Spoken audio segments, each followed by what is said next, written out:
Қазақ тарихы, ел билігіне араласқан әйелдер. Сөзге сұлу. Сібір ханы көшімнің 4-ші әйелі. Қазақ даласында дүниеге келіп, кейін Сібірге ұзатылған сұлу 3 құрсақ көтерген. Үшеуі де ұл.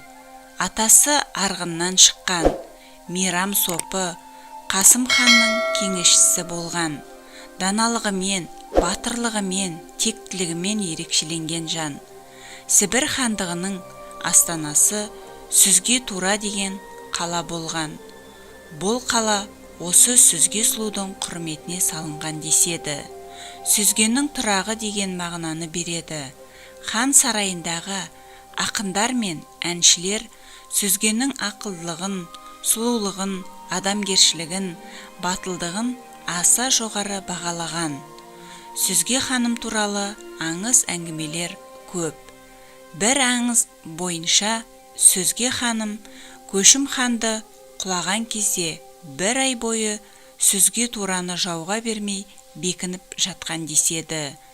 Аз ғана әскермен қалған ханым бастан аяқ қаруланған казактармен кескілескен ұрыс жасап, ерлік рух танытқан деседі. Соңында аз халықты құтқарып шыққанымен, өзі жаудың қолынан қаза табады. Сүзге ханымның бұл ерлігі Алаш даласына аңыз боп тарап, кейін орыс жазушыларының да назарына түседі.